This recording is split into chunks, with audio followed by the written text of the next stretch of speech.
బంధువులందరికీ జై శ్రీరామ్. ఈరోజు నేను చెప్తున్న వీడియో చాలామందికి నచ్చకపోవచ్చు. ఆ చాలామందిలో హిందువులే ఉంటారు కాబట్టి మరీ పర్టికులర్గా ముందే చెప్తున్నా. ఒక నిర్ణయానికి వచ్చే ముందు ఈ వీడియోని చివరి దాకా పూర్తిగా చూడండి. ఎందుకంటే మరి కొద్ది రోజుల్లో వినాయక చవితి నవరాత్రులు ప్రారంభం కాబోతున్నాయి. నా తమ్నేల్ చూసి చాలామందికి అనిపించుండొచ్చు, వీడేంటి వినాయక చవితికి చందాలు ఇవ్వద్దంటూ తమ్నేల్ పెట్టాడు అని చెప్పేసి. నాకు క్లారిటీ ఉంది.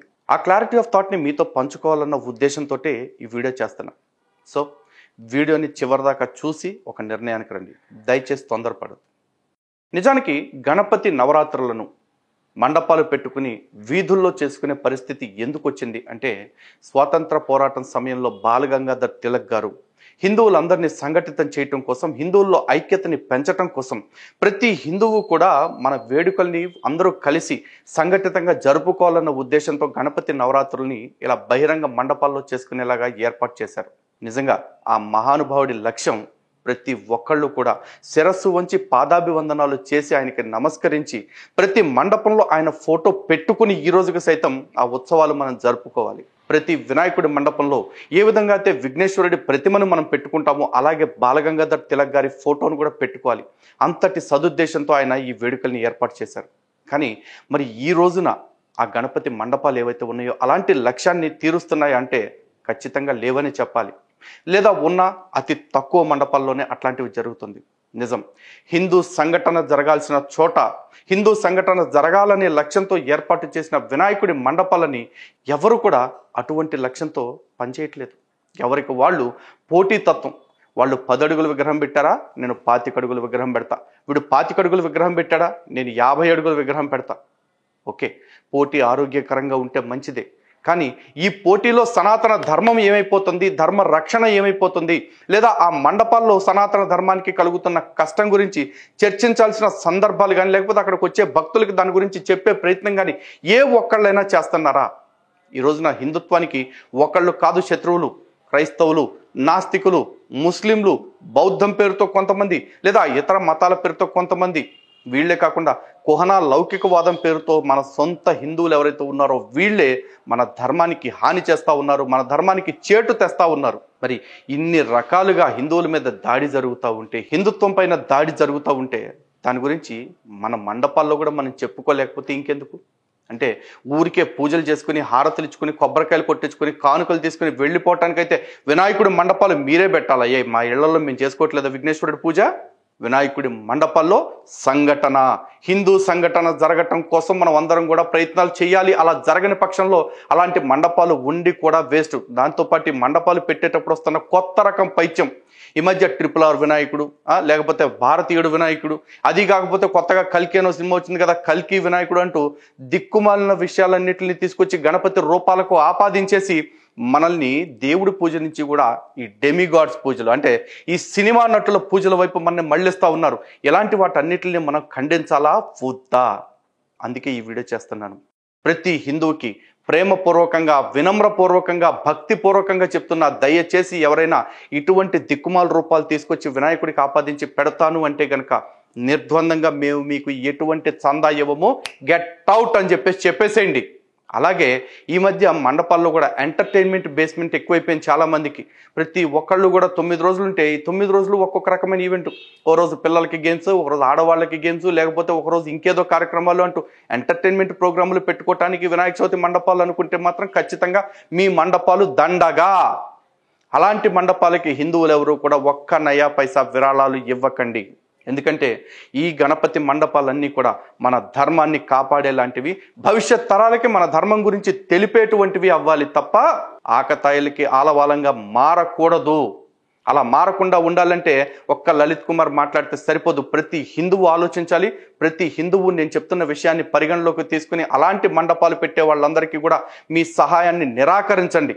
నిజానికి గణపతి నవరాత్రుల్లో మండపం 9 రోజులు పెడుతున్నారంటే ఆ 9 రోజులు పెట్టాల్సింది ఇలాంటి ఎంటర్టైన్మెంట్ కాదు. ఎందుకంటే 365 రోజుల్లో ఆల్మోస్ట్ 350 రోజులు ఎంటర్టైన్మెంట్ మీదే బతుకుతున్నారు. మీకు తెలియట్లేదేమో. సినిమాలు అంటారు, సీరియళ్ళు అంటారు, పాటలు అంటారు, గేమ్స్ అంటారు, ఇంకా చండాలాలు చూసేవాళ్ళు చాలా మంది ఉన్నారు. ఇవన్నీ పక్కన పెట్టి ఒక 9 రోజులు భక్తిగా గడపలేరా? ఈ 9 రోజులు భక్తిగా గడపడానికి కూడా దానిలో మళ్ళీ ఒకరోజు పిల్లలకి ఎంటర్టైన్మెంట్, ఒకరోజు పెద్దవాళ్ళకి ఎంటర్టైన్మెంట్ అని పెడుతున్నారు.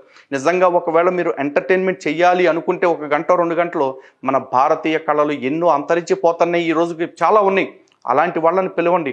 ఒక్కొక్క రోజు ఒక్కొక్కరికి వేదిక కల్పించండి. ఒక తోలుబొమ్మలాట పెట్టించండి, ఒక హరికథ కాలక్షేపం పెట్టించండి, ఒక బుర్ర కథ పెట్టించండి, ఒగ్గు కథలు పెట్టించండి.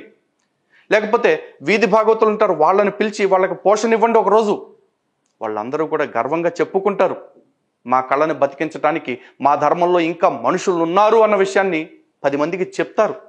మీకు కూడా ఒక తృప్తి ఉంటుంది, మా మండపం ద్వారా మేము మా సంస్కృతిని సంప్రదాయాన్ని కాపాడుకుంటున్నాం, వాటిని ప్రచారం చేస్తున్నాం అన్న విషయం మీకు కూడా గర్వంగా ఉంటుంది. ఇక కొన్ని చోట్లయితే మరింత దారుణమైన పైత్యం, ఏకంగా సినిమా పాటలు, ఐటమ్ సాంగ్లు, రికార్డింగ్ డాన్సులు పెట్టేసి ఇష్టారాజ్యంగా మండపాల దగ్గర భక్తి అనేది మచ్చుక్కి కూడా కానరాకుండా చేసేస్తా ఉన్నారు. ఇప్పుడు ఈ తరంలో ఉన్న మీరే ఇలా చేస్తుంటే రేపు భవిష్యత్ తరాలైన చిన్నపిల్లలు ఎలా ఉంటారు? ఇంకా వాళ్ళకి రేపు భక్తి అనేది మచ్చుకైనా తెలిసే అవకాశం ఉందా అంటే ఖచ్చితంగా లేదు. మరి భావి తరాల వాళ్ళకి ధర్మం గురించి చెప్పలేనప్పుడు, దైవం గురించి చెప్పలేనప్పుడు, భక్తి గురించి చెప్పలేనప్పుడు, ఎక్కడ ఎలా నడుచుకోవాలో చెప్పలేనప్పుడు ఎందుకు వచ్చిన మండపాలు? వీటి వల్ల ఏంటి ప్రయోజనం? అలాంటి మండపాల పేరుతో జరిగే చందాలు వసూళ్ళంతా కూడా దందాలే తప్ప అవి ధార్మిక కార్యక్రమాలు ఏం కాదు. కాబట్టి అలాంటి వాటిని పెట్టుకుని ఎవరన్నా వస్తే అమ్మో వినాయకుడి మండపానికి డబ్బులు ఇవ్వకపోతే ఏదో అయిపోతుంది అన్న భయాన్ని కూడా విడిచిపెట్టేయండి. ఏ పాపం వచ్చినా సరే నేను చెప్తున్నా మీ అందరి తరఫున ఆ పాపం నాకే తగులుగాక. ఒకవేళ మండపాలకి డబ్బులు ఇవ్వద్దంట పాపం అయితే కనుక నాకే తగలనే ఉండి ఆ పాపం నేనే మోస్తాను. చాలా స్పష్టంగా చెప్తున్నా, అలాంటి మండపాలన్నిటికీ కూడా మేము సహాయం చెయ్యమని చెప్పేసేయండి. ఎందుకంటే ఈ రోజున హిందుత్వానికి సంబంధించిన ఏ కార్యక్రమం జరగాలన్నా సరే మీలాంటి వాళ్ళ ఆర్థిక సహకారంతోనే జరుగుద్ది. కానీ మీలాంటి వాళ్ళు ఇచ్చే ఆర్థిక సహాయం ధార్మిక కార్యక్రమాలకు కాకుండా పాప కార్యక్రమాలకు ఉపయోగపడుతుంటే దానివల్ల వచ్చే పాపంలో కూడా ఖచ్చితంగా ఫలితం మీరే మొయ్యాల్సి వస్తుంది. ఇందాక చెప్పాను కదా, విగ్రహాల విషయంలో కావచ్చు, మండపాల విషయంలో కావచ్చు, ఎవరు ఐక్యతను గురించి కాకుండా డాబుల గురించి, బిల్డప్పుల గురించి ఎక్కువ తాపత్రయపడిపోతున్నారు. ఒకటి 25 అడుగులు పెడితే 30 అడుగులు, 30 అడుగులు పెడితే 35 అడుగులు అంటే పోటీ పడుతున్నారు చూసారా? ఇలాంటి ఫాల్స్ ప్రెస్టేజ్తో లేనిపోని తిప్పలు తెచ్చుకోవద్దు, ధర్మానికి హాని కలిగించొద్దు. అంతేకాదు ఈ ఫాల్స్ ప్రెస్టేజ్ అనేది ఎంత దారుణంగా మారిపోయిందంటే ఈ మధ్య కాలంలో వచ్చిన కొత్త అలవాటు లడ్డు వేలం పాట. ఒక లడ్డు వేలం పాట కాడ ఆగుతుందా అంటే కాదు, కలసం వేలం పాట, పైన కండువ వేలం పాట, ఇన్ని పెడుతున్నారు. ఓకే, కాకపోతే ఒక్కటి గుర్తుపెట్టుకోండి, ఇలాంటి వేలం పాట ద్వారా దక్కించుకునే వస్తువులన్నిటి ద్వారా మీరు మండపాలు భవిష్యత్ రోజుల్లో ఈ మండపాలు నడవటానికి తగిన సహాయం చేస్తున్నారు. అంతవరకు ఖచ్చితంగా ఒప్పుకుంటా. మీ పెద్ద మనసుకి ఒక్కసారి పెద్దగా నమస్కారం కూడా పెడతా. కానీ గుర్తుపెట్టుకోండి, లడ్డూ పాడేశాం కాబట్టి ఏదో అద్భుతాలు జరిగిపోతే మా జీవితంలో అనుకుని దయచేసి అప్పులు చేసి అప్పులు పాలైపోయి ఇట్లాంటి వేలం పాటల్లో పాల్గొని ఆ తర్వాత మా కోరికలు తీరలేదు, మేము అనుకున్నది జరగలేదు అంటూ పిచ్చి పిచ్చి ఆలోచనలు మాత్రం ఖచ్చితంగా చేయకండి. మీకు ఏది ప్రాప్తమో అది మీరు భగవంతుడిని మొక్కినా మొక్కకపోయినా, వేలం పాటలో కొన్నా కొనకపోయినా దేవుడు మీకు ఖచ్చితంగా ఇస్తాడు. ఏదైనా ఒకవేళ మీకు ఏదైనా జరగలేదు అంటే అది ఖచ్చితంగా మీకు ప్రాప్తంలో లేనిది మాత్రమే అని గుర్తుపెట్టుకోండి. అంతే తప్ప అప్పుల పాలైపోయి ఆ తర్వాత భగవంతుడిని మాత్రం నిందించొద్దు. ఎందుకంటే నేను అలాంటి వాళ్ళను చూశాను కాబట్టి మాట్లాడుతూ ఉన్నాను. అండ్ ఇక అన్నిటికంటే అతి ముఖ్యమైన అత్యంత ప్రాధాన్యమైన విషయం ఒకటి చెప్పాలి. మండపాలు అవి హిందువులకు సంబంధించినవి, హిందూ దేవీ దేవతలకు సంబంధించినవి, హిందువుల ఆచార వ్యవహారాలు పండుగలకు సంబంధించినవి. అలాంటి మండపాల్లోకి ఖచ్చితంగా గుర్తుపెట్టుకోండి, ఏ అన్యమతస్థుడినైనా సరే ఎవరైనా తీసుకొచ్చి అక్కడ ప్రవచనాలు అంటే అక్కడ మన దేవుడి గురించే కావచ్చు, లేకపోతే మన గ్రంథాల గురించి చెప్తున్నట్లుగానే మనకు అనిపించవచ్చు. అలాంటి వాళ్ళని మాత్రం ఖచ్చితంగా ఎవరన్నా తీసుకొచ్చి గనక మాట్లాడిస్తే అటువంటి మండపాలకి వీలైతే అప్పుడే నిలదీయండి. కాని పక్షంలో తదుపరి సంవత్సరం అలాంటి మండపాలకి ప్రతి ఒక్కళ్ళు కూడా సహాయ నిరాకరణ చేయండి. ఒక్క నయా పైసా కూడా అలాంటి వాళ్ళకి ఇవ్వద్దు. మీకు నిజంగా ధర్మం గురించి సేవ చేయాలి, చెప్పించాలి అనుకుంటే సనాతన ధర్మం గురించి చెప్పటానికి గురువులు, ప్రవచనకర్తలు వందల్లో ఉన్నారు. ఒక్కొక్కళ్ళు అద్భుతమైన జ్ఞానరాశిని అవపోసన పట్టేసి మెదళ్ళంతా కూడా సంస్కృతి, సంప్రదాయాలు, సంస్కారంతో నిండిపోయిన వాళ్ళు ఉన్నారు. అలాంటి వాళ్ళందరూ వస్తే మీకు అద్భుతమైన జ్ఞానం లభిస్తుంది.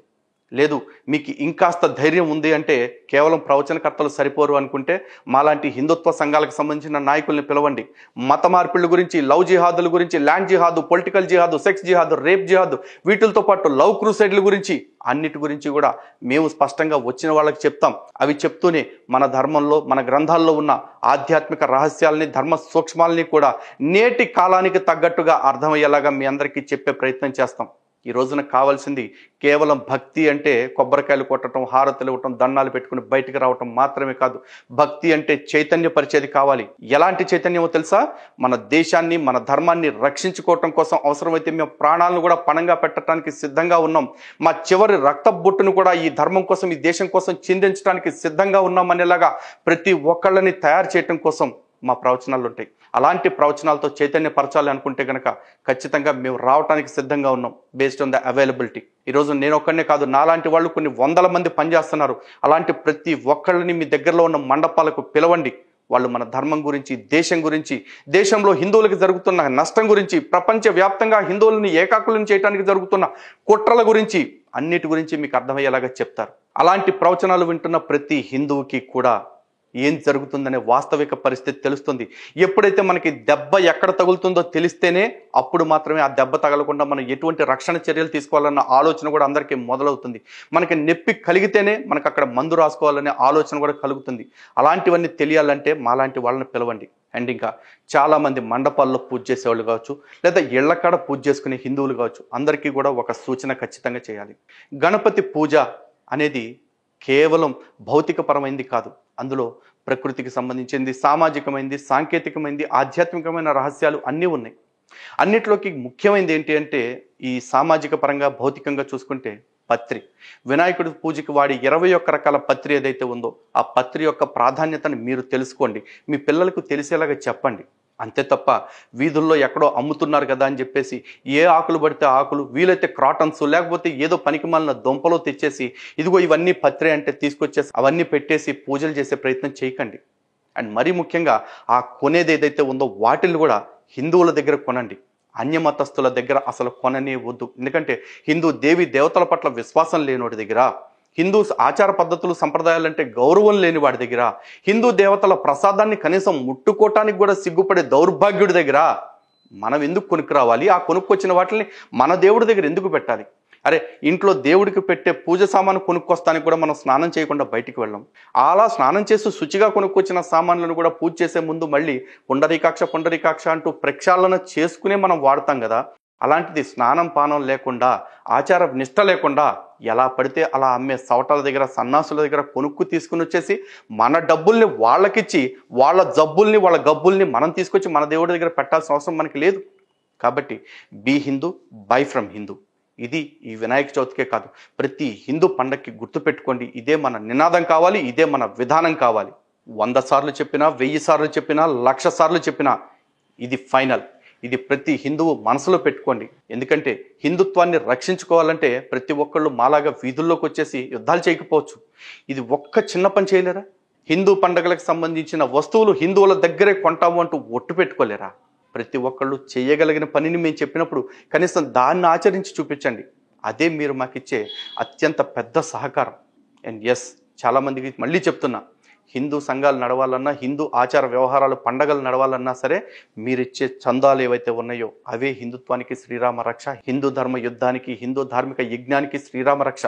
కానీ గుర్తుపెట్టుకోండి, ఈ చందాల పేరుతో ఎవరైనా మీ ఇళ్ల ముందుకు వచ్చేసి బెదిరింపులు, బలవంతపు వసూళ్లకి పాల్పడుతుంటే మాత్రం ఏ మాత్రం భయపడకుండా, ఎటువంటి భీతి లేకుండా పోలీస్ స్టేషన్కి కంప్లైంట్ ఇవ్వండి. ఎందుకంటే చందా అనేది ఇష్టపడిచ్చేది. మీరు ఎంత ఇవ్వాలనుకుంటారో, ఎంత ఓపిక ఉందో అంతే ఇవ్వండి. ఎవరైనా బెదిరించి బలవంతం పెట్టే ప్రయత్నం చేస్తే మాత్రం ఖచ్చితంగా చట్టపరమైన చర్యలు తీసుకోండి. ఇందులో భగవంతుడు వచ్చి మిమ్మల్ని ఏమీ శిక్షించడు. కారణం ఏంటంటే భగవంతుడు చందాల కోసం ఆశపడట్లా, భగవంతుడు వచ్చి నాకు వీధుల ఉత్సవాలు చేయండి అని అడగట్లా. చెప్పాను కదా, ఈ మండపాల యొక్క పండుగల యొక్క లక్ష్యం హిందూ సంఘటన సాధించడం. అలా హిందుత్వానికి, హిందూ ధర్మానికి పని చేయని మండపాలు ఏవైతే ఉన్నాయో అలాంటి వాటికి మీరు సహకరించకపోయినా మీకు ఎటువంటి పాపము రాదు. ఈ వీడియో చూసిన తర్వాత చాలామందికి నా మీద కోపం రావచ్చు. మళ్ళీ చెప్తున్నా, ఎంతమందికి కోపం వచ్చినా సరే యథార్థవాది, లోక విరోధి. నేను లోకం మొత్తానికి విరోధినైనా పర్లేదు, కానీ నేను చెప్పాలనుకున్న నిజాన్ని నిష్కర్షగా చెప్పి తీరుతాను. మళ్ళీ మీ అందరికీ చేతులు జోడించి వినమ్రంగా చెప్తున్నా, ధర్మాన్ని కాపాడలేని, ధార్మిక ప్రచారం చేయలేని మండపాలను వీలైనంతగా సహాయ నిరాకరణ చేయండి. ఓం గం గణపతియే నమః. జై శ్రీరామ్. భారత్ మాతా కీ జై.